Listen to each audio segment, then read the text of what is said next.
Berbagai topik menarik dikupas dalam dialog hari ini.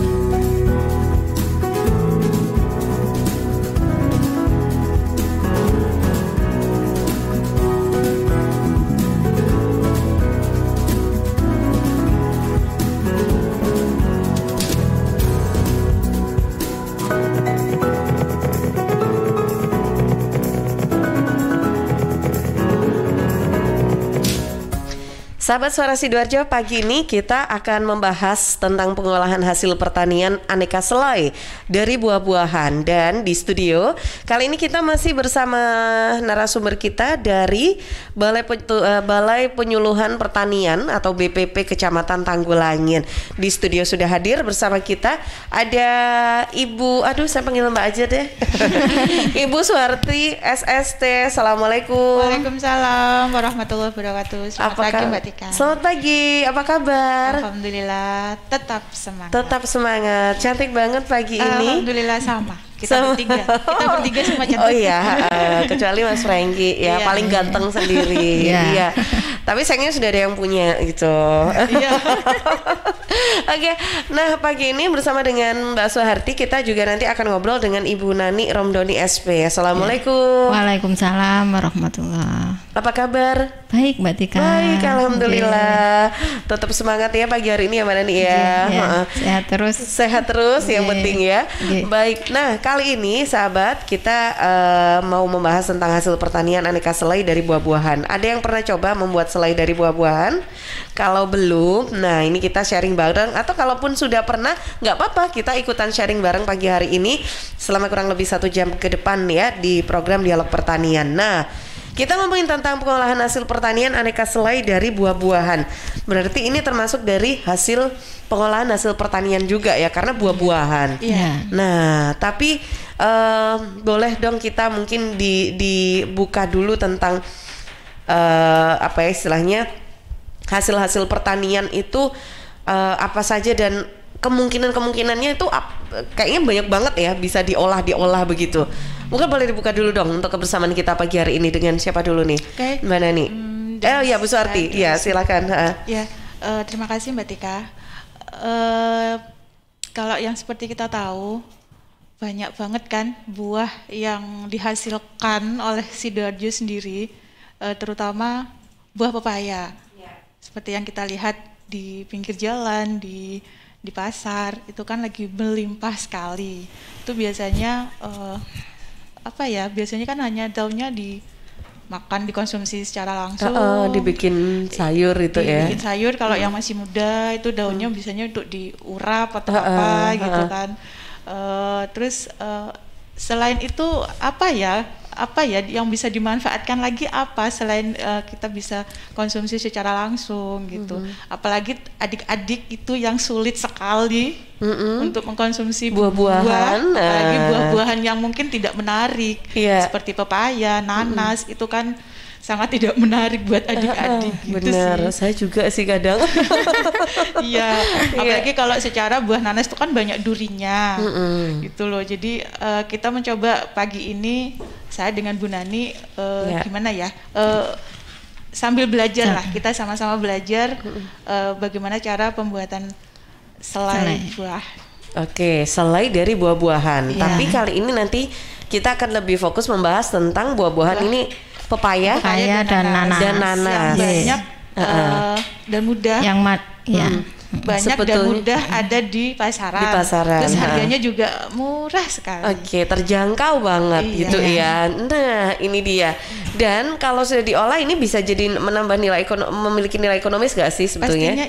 Pastinya iya ya. Nah, selain nilai ekonomis juga kan ada beberapa kandungan yang ada di dalam buah pepaya dan nanas itu yang memang dibutuhkan oleh tubuh kita, terutama di saat-saat seperti ini, di pandemik yang seperti ini.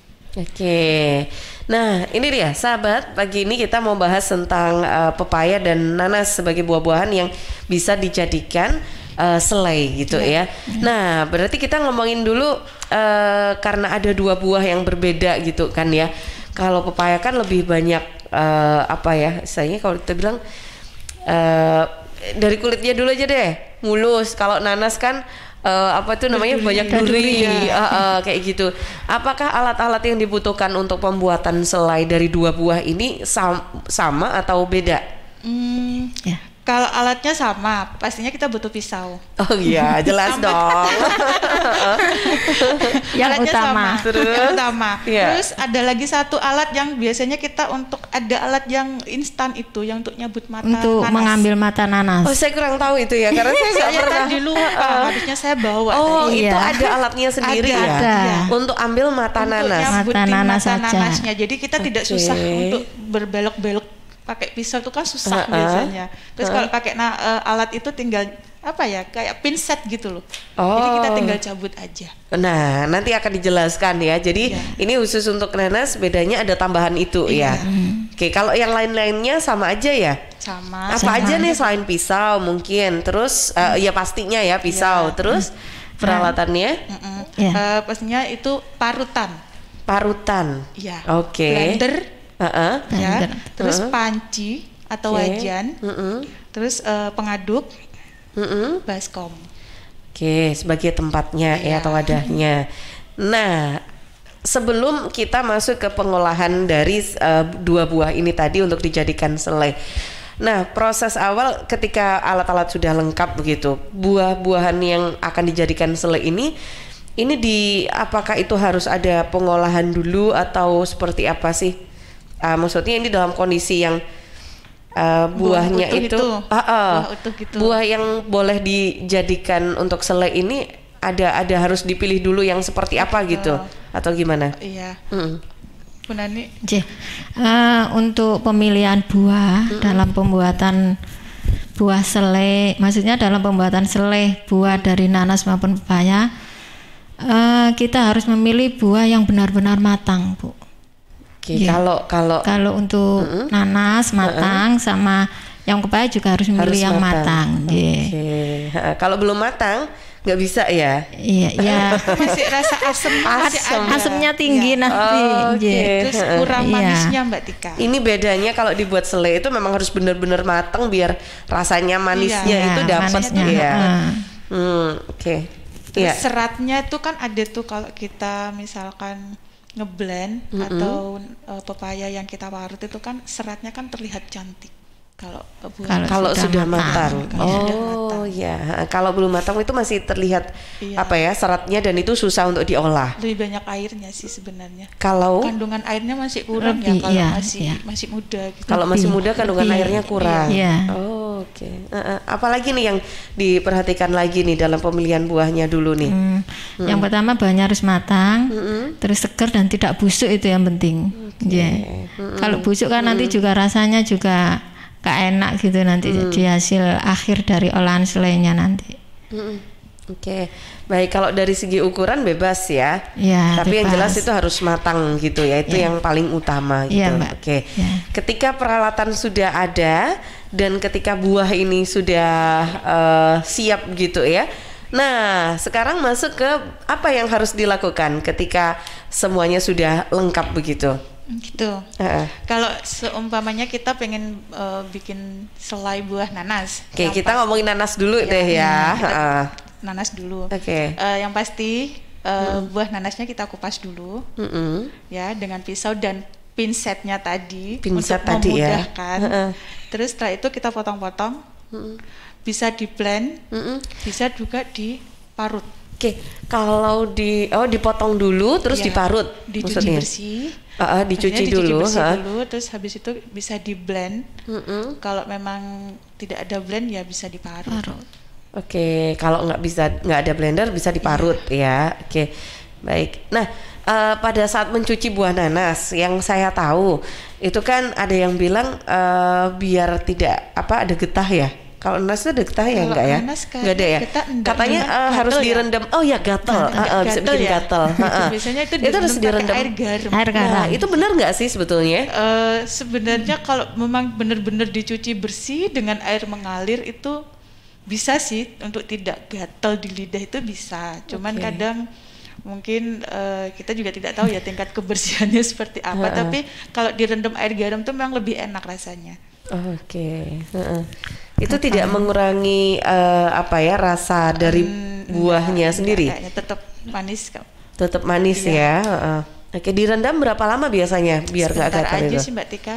Habis direndam air garam sebentar, terus dibilas lagi pakai air, baru kita blend. Oke, baik. Itu juga bisa dilakukan juga, termasuk meskipun ini dibuat selai ya, atau misalkan dikonsumsi biasa dibuat selai sama ya. Oke, baik. Nah, setelah buah ini dicuci bersih, diparut atau di blender, terus kita masukkan ke dalam wajan. Oke. Hasil parutan atau hasil blend tadi itu kita masukkan ke dalam wajan. Ya, itu untuk buah nanas sendiri pada saat di blend atau diparut, kondisinya apakah harus benar-benar lembut atau nggak apa-apa nih kalau misalkan masih ada agak karena kita mau bikinnya selai ya, kondisinya dia berserat kalau bisa dibilang nggak yang ada seratnya itu loh Mbak, kan lihat ada seratnya itu nggak apa-apa sih, semakin cantik sebenarnya. Kalau ada serat-seratnya gitu nanti semakin cantik. Hasil akhirnya tuh nanti di terakhirnya tuh waktu kalau kita bilang jenang ya. Hasil akhirnya tuh nanti di situ sebenarnya terlihatnya. Di blender itu juga dicampur air nggak? Pada saat blender pastinya ya. Dikit aja Mbak. Dikit aja airnya ya. Kan sudah keluar air nanti. Nah itu dia, karena pada saat di blender nanasnya kan akan menghasilkan air juga gitu ya. Oke. Setelah itu kita masukkan di wajan. Kita taruh di atas wajan, di atas kompor. Pastinya kompornya kecil aja. Kayak apinya kecil ya. Apinya kecil, kompornya dikecilin gimana? Kompornya biasa aja, tapi apinya yang dikecilin gitu ya. Kecil maksudnya Mbak Tika. Oke. Ya, paling enggak kurang lebih 15 menit ya untuk mengurangi kandungan airnya. Tapi tetap kita kita aduk sambil diaduk ya, terus takutnya gitu nanti ya. ada takutnya nanti gosong. Gosong Mbak. hangus. Ya, jadi biar nggak lengket, biar nggak hangus, itu diaduk terus ya. Diaduk. Nah, itu juga ditambahkan air lagi nggak? Nggak perlu ya? Nggak usah. Sudah ini ya soalnya karena ya. kita kan mau mengurangi kandungan air. Malah justru ngurangin kandungan airnya. Setelah nanti dia benar-benar sudah berkurang, nanti baru kita masukkan gula pasir. Gula pasir. Oke. Gula pasir dan asam sitrat.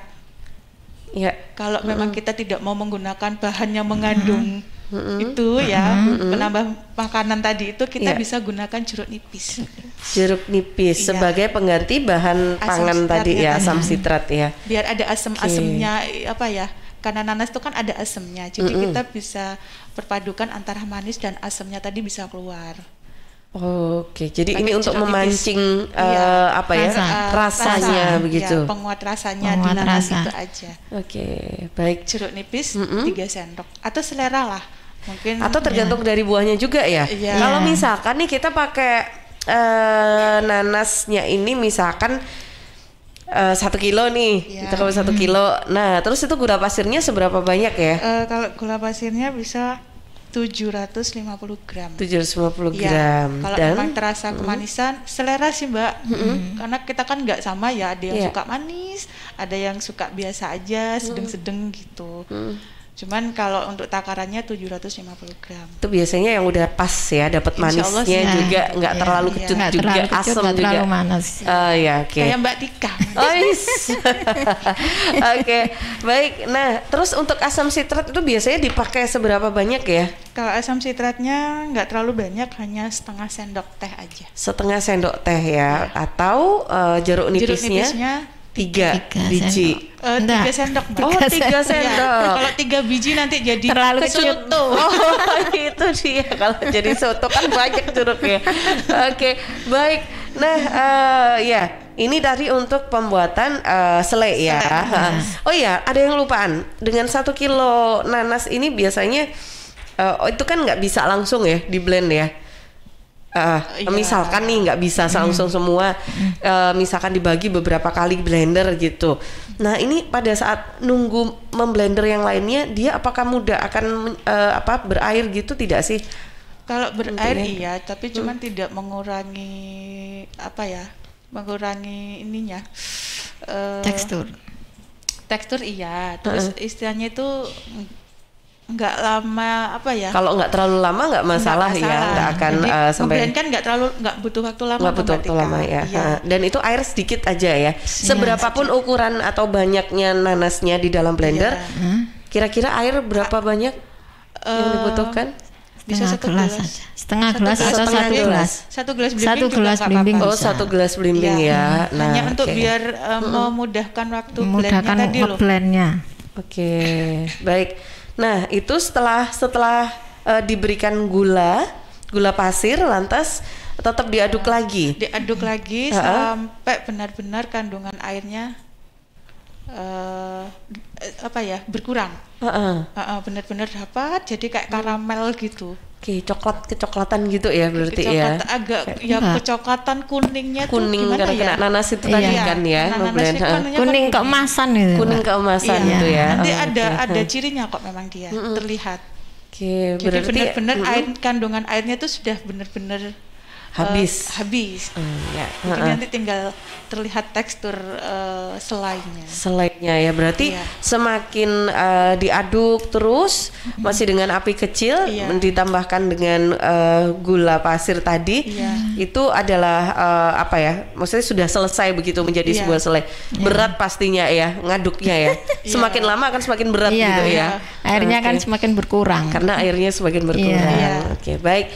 Ya, sahabat Suara Sidoarjo, pagi ini kita membahas tentang pengolahan hasil pertanian aneka selai dari buah-buahan. Kali ini tapi kita akan lebih fokus membahas tentang selai pepaya dan nanas. Untuk Anda yang ingin bergabung silahkan bisa bergabung di interaktif line telepon Suara Sidoarjo 03189651514 atau WA 082132640109. Nanti kita akan lanjut lagi ya untuk pembahasannya. Saya jeda dulu sebentar untuk beberapa informasi yang akan lewat. Suara Sidoarjo, lembaga penyiaran publik lokal pemerintah Kabupaten Sidoarjo.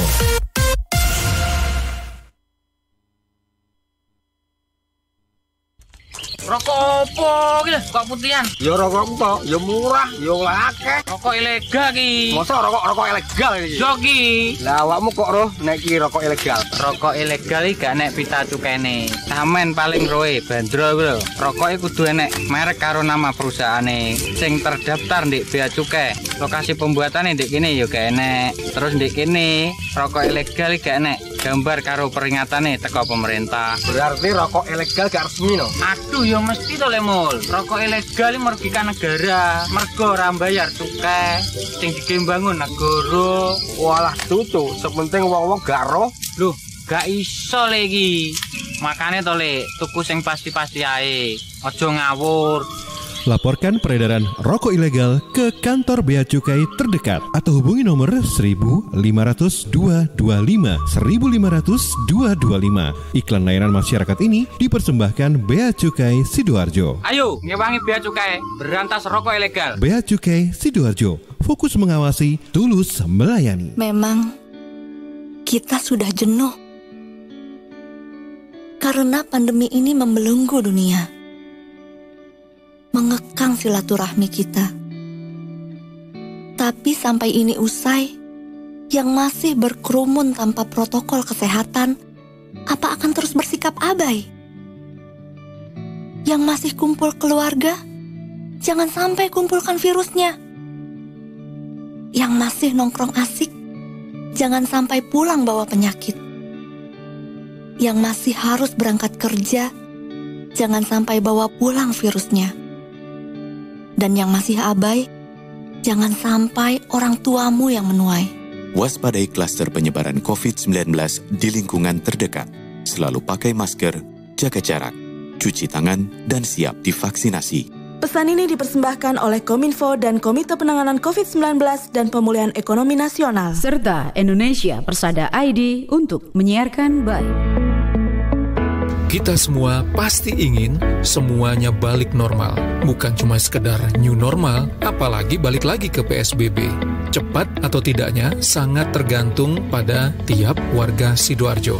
Jadi, selalu dan tetap ikuti aturan dan protokol kesehatan. Seperti pesan dari Hudiono, PJ Bupati Sidoarjo. Saya mengharapkan dan menghimbau kepada masyarakat Sidoarjo, saat ini kita sedang fokus untuk antisipasi pencegahan COVID-19. Ingat tetap menjaga protokol kesehatan. Sidoarjo hebat, baik, berkualitas, cepat, dan terengginas. Warga Sidoarjo, jangan lupa tetap patuhi protokol kesehatan agar Sidoarjo segera normal dan kita semuanya balik dan bisa beraktivitas dengan tenang, lebih sehat. Pesan ini disampaikan oleh pemerintah Kabupaten Sidoarjo dan Radio Suara Sidoarjo. Halo arek-arek Jawa Timur, piye kabare? Muga-muga kabeh apik ya. Saya Via Valen mau mengajak kita semua untuk tetap jaga kesehatan di tengah pandemi. Yuk ikut gerakan pakai masker dan tetap ikuti anjuran pemerintah. Dengan cara tetap jaga jarak, sering cuci tangan pakai sabun, hindari keramaian, dan pakai masker kalau keluar rumah. Yuk jaga kesehatan karena banyak orang tersayang yang ingin terus bersamamu. Bersama, kita lawan COVID-19 dengan terus mengingatkan hal-hal baik. Masih banyak banget saudara kita yang belum paham betapa bahayanya COVID-19. Oleh sebab itu, penting untuk kita saling mengingatkan. Semoga kita semua selalu sehat dan tetap produktif di kala pandemi. Ingat, ojo lali nggawe masker ya. Assalamualaikum warahmatullahi wabarakatuh. Saya Khofifah Indar Parawansa, Gubernur Jawa Timur. Ternyata penyebaran COVID-19 belum berhenti. Oleh karena itu jangan pernah lelah. Ayo kita lindungi diri kita dengan menggunakan masker yang aman dan benar. Kalau pakai masker jangan di bawah hidung. Kalau pakai masker jangan di bawah dagu. Lalu jaga jarak yang aman juga. Dan cuci tangan dengan menggunakan air mengalir. Assalamualaikum warahmatullahi wabarakatuh.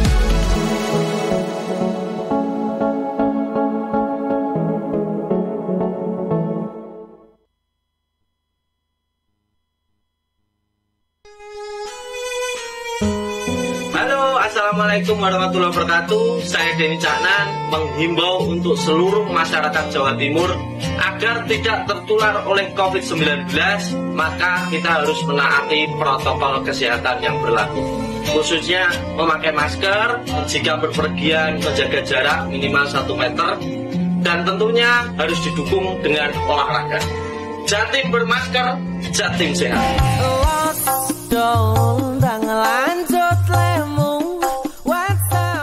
Sahabat, air adalah 2/3 dari komponen penyusun tubuh kita. Pilihlah air yang bukan hanya untuk melepas dahaga, tapi punya nilai lebih. Untuk sehari-hari, pilihlah air mineral Santri, produksi Kapolres Sidogiri Pasuruan.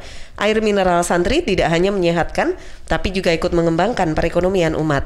Air mineral Santri bisa didapatkan dalam kemasan 120 ml, 240, 330, ada yang 600, juga 1500 ml dan galon. Info lengkap dan pemesanannya hubungi Ustadz Muhammad Sagar, CV Lantabur Sidoarjo, telepon 0821 3404 0289. Distributor air mineral Santri wilayah Sidoarjo di Jalan Sawo, RT 03 RW 01, Plumbungan Sukodono Sidoarjo. Air minum ya Santri. News, Talk, and Music Hits. Suara Sidoarjo. Your multi-platform radio. Sahabat, kita masih di program Dialog Pertanian. Kali ini kita masih membahas ya tentang pengolahan hasil pertanian aneka selai dari buah-buahan. Tadi sudah dijelaskan oleh Mbak Suwarti dan juga Mbak Nani dari BPP Tanggulangin ini tentang pembuatan selai nanasnya. Nah, kira-kira kalau pembuatan selai pepaya ini, oh ya, sebelum kita masuk ke pepaya, jika nanas itu tadi sudah jadi sebuah selai gitu ya, butuh waktu berapa lama sih kita bisa pindahkan dan penyimpanannya seperti apa? Misalkan dipindahkan ke wadah yang lain dan penyimpanannya gimana ini Mbak Nani?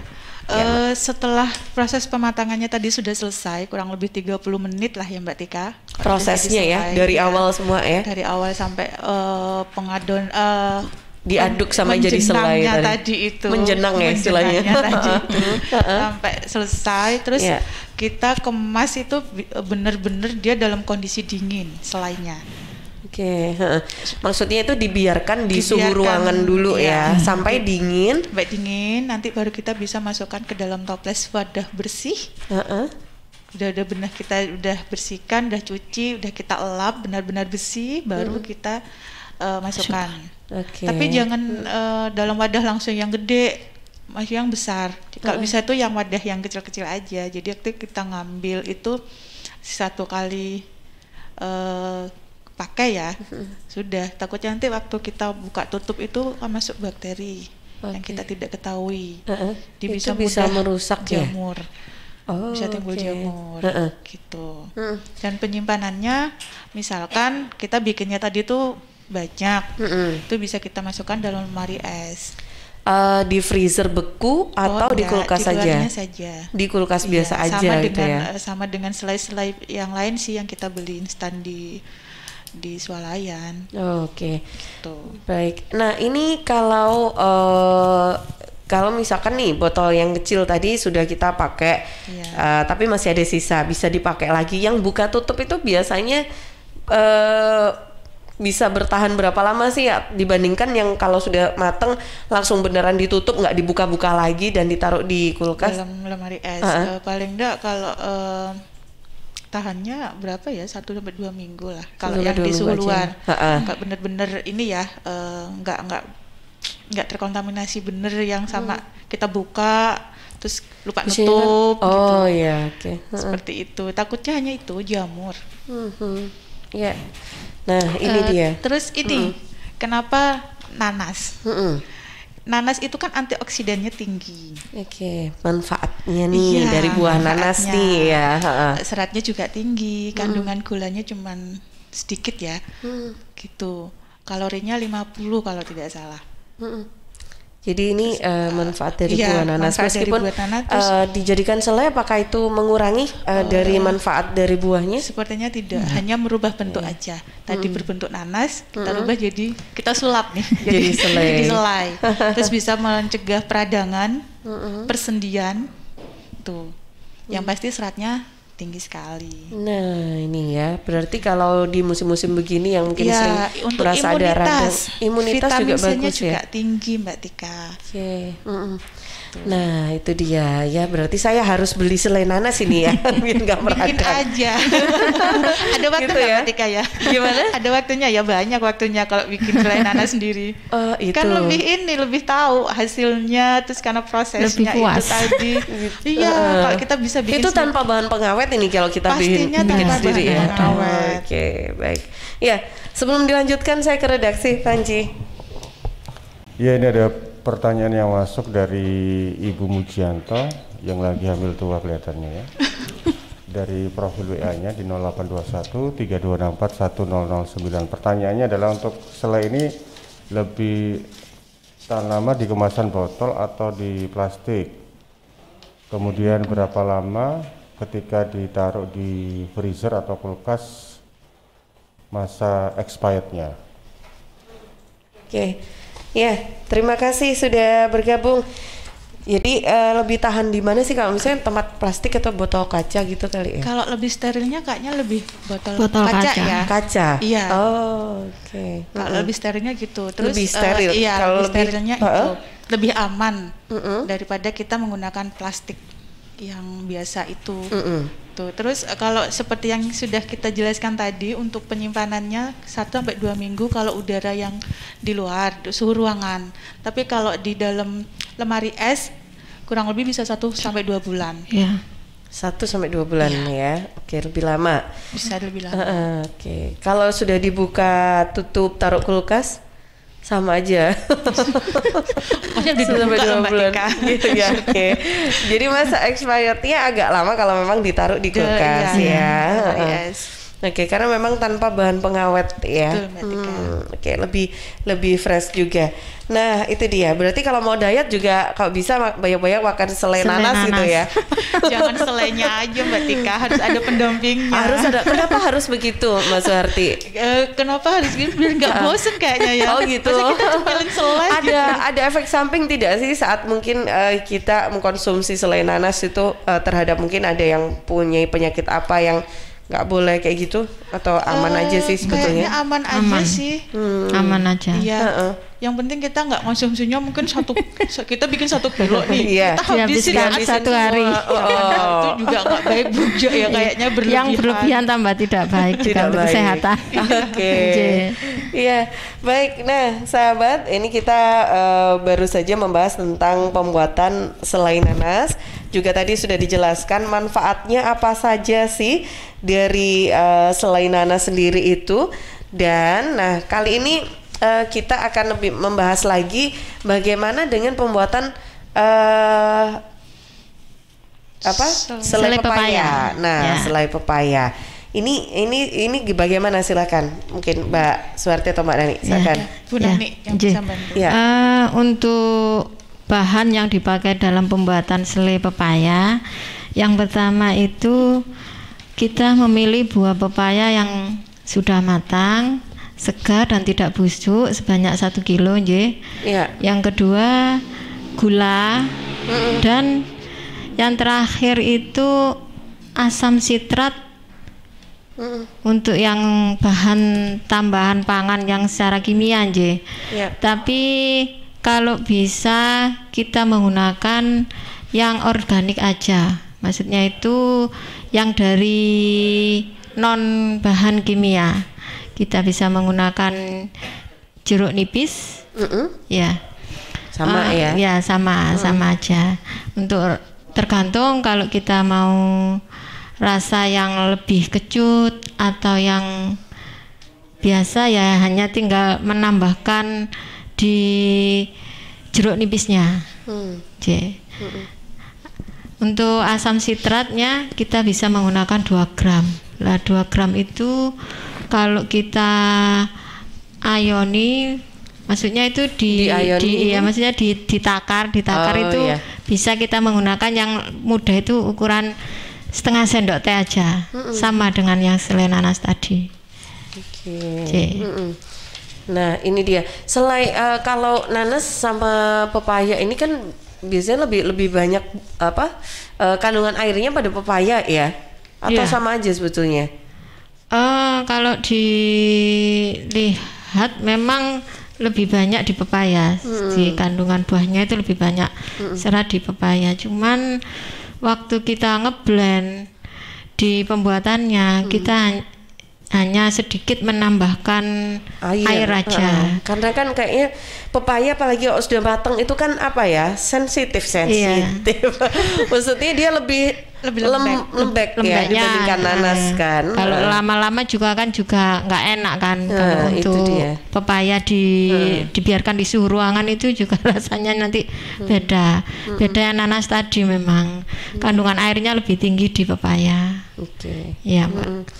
Nah, itu dia. Semuanya sama, cuman mengurangi air saja ya kalau di pepaya gitu ya. Iya. Nah, ini dia. Pada saat kalau untuk pepaya ini kan karena seperti tadi disampaikan pepaya paling kalau sudah matang itu kan juga mudah sekali lembek. Apakah ini berpotensi juga meskipun sudah menjadi selai itu daya tahannya itu juga lebih pendek begitu dibandingkan selai nanas? Kalau untuk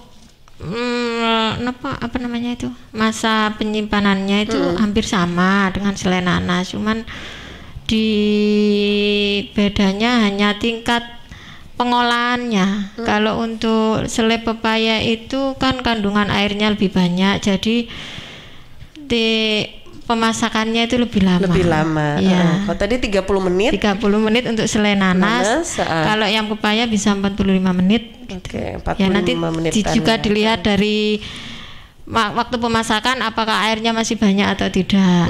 Kalau airnya sudah 30 menit sudah berkurang, ya sudah dimatikan aja kompornya. Sama juga dimasak pada kompor dengan menggunakan nyala api yang kecil, dan tetap diaduk. Jangan lupa ya, biar nggak gosong. Biar nggak gosong. Baik. Nah, kalau tadi meskipun sudah dibuat selai, nanas itu kan juga memiliki khasiat-khasiat atau manfaat gitu. Kalau pepaya sendiri gimana nih? Kalau untuk selai pepaya ini pertamanya itu mengandung vitamin tentunya vitamin untuk kesehatan mata, untuk serat juga ada, terus untuk kesehatan jantung juga bisa untuk pepaya ini. Ya. Bisa juga untuk menyembuhkan jerawat, Mbak Tika. Nah, ini malah kalau untuk kecantikan juga seperti itu. Itu dalam bentuk apa nih? Dikonsumsi gitu aja. Oke. Iya. Meskipun atau itu juga jus, itu juga masih bisa, cuman ya kalau kita ngejus pepaya kayaknya enggak ya. Kecuali anak kecil-kecil loh, si bayi-bayi gitu ya masih mau. Masih mau. Yang dewasa ini karena ada kandungan enzimnya itu, ada sesuatu itu yang bisa bikin kulit kita lebih halus, terus bisa mengurangi dan menyembuhkan jerawat pastinya. Nah, oke, baik. Nah, sahabat, selain pepaya dan juga selain nanas ini cocoknya dipadukan dengan apa saja yang bisa menghasilkan nilai ekonomi sendiri. Nanti kita akan perbincangan bersama dengan Mbak Suharti dan juga Bu Dani ya, tetap di Dialog Pertanian di Suara Sidoarjo. News, Talk, and Music Hits Suara Sidoarjo. Your multi-platform radio. Solusi terbaik untuk rumah kos di Sidoarjo, Graha Sakinah Syariah. Hunian kos premium dengan harga terjangkau dan terbuka untuk semua kalangan. Harga mulai 1 jutaan per bulan. Lokasi di tengah kota berkonsep syariah, fasilitas lengkap, aman dan nyaman. Parkir luas, dapur bersama, jemuran, akses 24 jam dan dilengkapi dengan jasa laundry. Graha Sakinah Syariah. Juga menyediakan kos harian mulai 150.000 per hari. Tetapi untuk pasangan belum menikah tidak diizinkan. 4 lokasi terbaik Graha Sakinah Syariah bisa jadi pilihan terbaik untuk hunian kos Anda. 3 unit di Kelurahan Magersari, Kecamatan Sidoarjo, dan 1 unit di Perumahan Pondok Jati, Desa Pagerwojo, Buduran, Sidoarjo. Khusus di Perumahan Pondok Jati dilengkapi dengan resto. Booking sekarang juga dan pastikan hunian kos syariah aman dan nyaman jadi pilihan. Hubungi Abah Bandi di 081 230 55052. 081 230 55052. Saya warga Jatim, Piu dari Padi Reborn, memakai masker. Memakai masker melindungi kita dari risiko penularan COVID-19 hingga 75%. Maskerku melindungimu, maskermu melindungiku. Jatim tangguh. Dan ternyata cinta. Tisu, masker, hand sanitizer, apalagi ya? Situ mau kerja atau mau camping sih? Kayak mau naik gunung aja. Hello, selama ini kemana aja? Ini yang perlu disiapin buat adaptasi kebiasaan baru alias new normal. Sekarang ini kita kudu dan harus terbiasa dengan kebiasaan hidup sehat, bersih, sesuai protokol kesehatan. Saat ini kita dalam perubahan pola hidup dalam situasi pandemi COVID-19.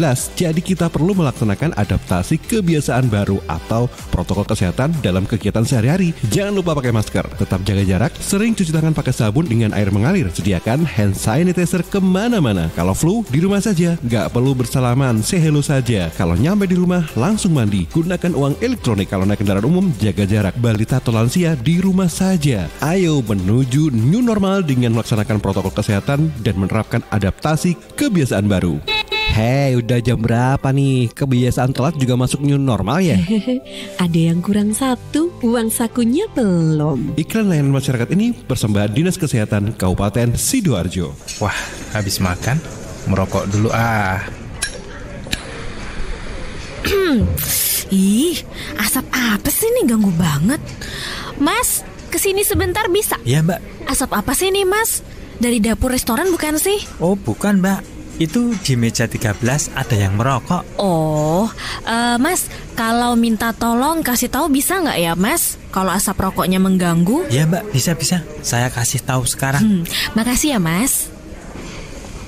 Mas, maaf mas. Oh ya, ada apa? Maaf mas, asap rokoknya mengganggu pengunjung restoran yang lain. Oh iya mas, saya matikan rokoknya sekarang. Maaf ya mas. Iya, terima kasih mas.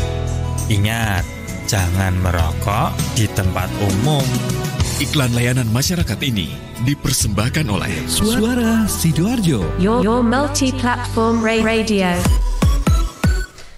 Sahabat, salah satu program pemulihan ekonomi nasional akibat dampak pandemi COVID-19 adalah program pelindungan sosial Perlinsos oleh Kementerian Sosial.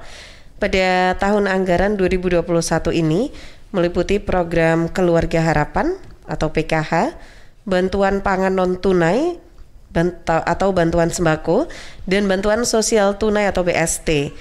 Bantuan sembako untuk 18,8 juta keluarga senilai 45 triliun rupiah dan PKH senilai 20 triliun rupiah serta BST untuk 10 juta keluarga senilai 12 triliun rupiah, sahabat.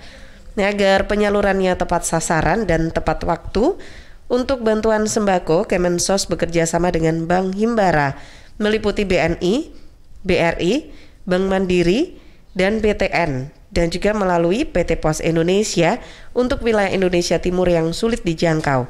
Sedangkan penyaluran BST semuanya melalui PT Pos Indonesia langsung ke keluarga penerima manfaat atau KPM. Informasi ini disampaikan oleh Kominfo, Komite Penanganan COVID-19 dan Pemulihan Ekonomi Nasional, KPCPEN, dan indonesiapersada.id untuk menyiarkan baik.